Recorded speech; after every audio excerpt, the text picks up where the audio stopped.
belajar hari ini? Masih. Oke. Sebelumnya kan kita kemarin sudah belajar tentang sistem tata surya. Selanjutnya kita akan mempelajari tentang sistem reproduksi pada manusia. Teman-teman pernah melihat gambar di layar? Oke. Ini merupakan sistem reproduksi wanita dan di bawah yakni sistem reproduksi pada pria. Apa itu yang disebut dengan sistem reproduksi?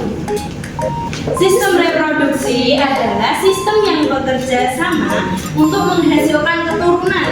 Proses ini melibatkan fertilisasi internal di mana sel sperma bertemu dengan sel betina atau disebut juga sebagai ovum di dalam tubuh wanita untuk membentuk zigot dan kemudian berkembang menjadi janin.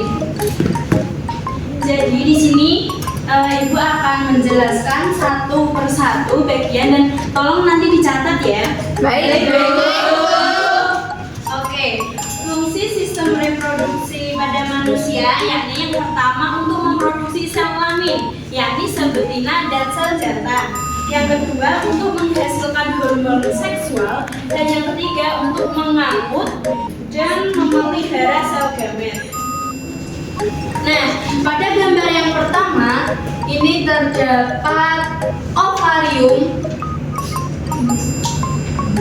Ya, terdapat ovarium atau disebut dengan indung telur. Di sini merupakan bagian penghasil sel telur atau ovum. Yang kedua yakni tubal falopi. Tubal falopi yakni saluran yang menghubungkan ovarium dengan rahim, dan di sini juga merupakan terjadinya proses fertilisasi. Yang ketiga yakni uterus atau rahim. Dan di sini tempat sesudah terjadinya fertilisasi yakni zigot dan perubahan zigot menjadi janin. Nah, jadi kita waktu masih di dalam perutnya ibu, kita besarnya di sini. Selanjutnya yakni serviks atau leher rahim yang berfungsi untuk jalannya sel sperma menuju ke ovarium. Yang selanjutnya yakni vagina. Vagina yaitu tempat masuknya sel sperma atau juga sebagai jalan keluarnya ketika janin keluar. Selanjutnya yakni sistem reproduksi pada pria. Yang pertama yakni testis. Testis merupakan organ yang menghasilkan sel sperma melalui proses spermatogenesis. Dan yang kedua yakni skortum. Skortum itu membungkus testis agar suhu sperma tetap hangat.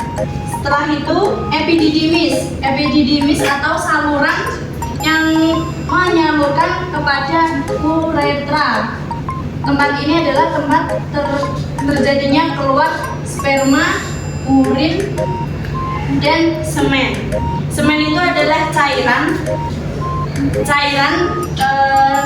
yang terdiri dari sperma atau urin.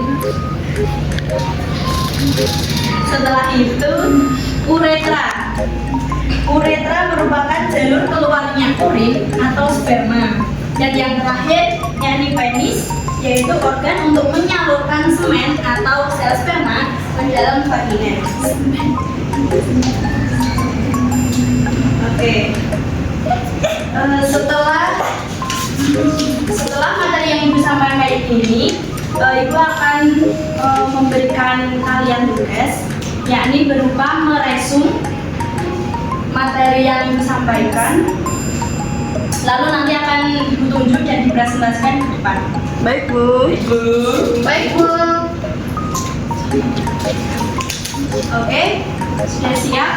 Siapa yang ingin maju atau Ibu tunjuk? Dia Mbak Alfi.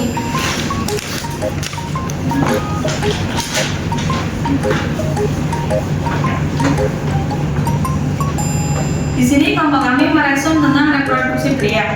Organ utama adalah sepasang testis yang berada di dalam skrotum, berfungsi ganda sebagai tempat spermatogenesis atau produksi sperma dan sekresi hormon testosteron. Sperma dimatangkan dan disimpan sementara di epididymis, kemudian disalurkan melalui vas deferens, kelenjar seperti prostat dan vasikula seminalis menghasilkan cairan semen yang memberi nutrisi dan medium transport bagi sperma.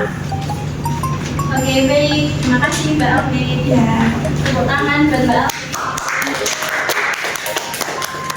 Oke, untuk Ibu akan melelang nilai buat siapa yang mau menjawab kuis yang diberikan. Yang pertama, sebutkan dua fungsi utama sistem reproduksi pada manusia. Saya Ibu. Oke. Fungsi utama sistem reproduksi yang pertama yaitu untuk menghasilkan keturunan atau melestarikan jenis. Yang kedua untuk menghasilkan sel kelamin atau gamet dan hormon reproduksi. Betul sekali. Oke. Selanjutnya, satu lagi, kuis. Uraikan secara singkat proses terjadinya sel sperma bertemu dengan sel telur. Itu disebut dengan siapa yang menjawab? Ibu, Oke. proses yang terjadi adalah fertilisasi atau pembuahan. Proses ini adalah penyatuan inti sel sperma dengan inti sel telur untuk membentuk satu sel baru yang disebut zigot. Oke, baik. Oke. Pada akhirnya, sistem reproduksi bukan hanya tentang organ atau hormon saja, namun hal ini mencakup tentang keberlangsungan hidup kita. Ini adalah bukti bahwa kompleksitas dan keindahan biologi itu setiap generasi yang akan mendatang. Jadi setiap generasi akan menghasilkan generasi baru. Oke, sekian dari Ibu. Apabila ada salah kata, untuk pertemuan ke depan jangan lupa belajar mengenai menstruasi dan proses kehamilan. Baik Bu. Sekian dari Ibu. Apabila ada salah kata, Ibu mohon maaf. Akhirul kalam, wassalamualaikum warahmatullahi wabarakatuh. Waalaikumsalam.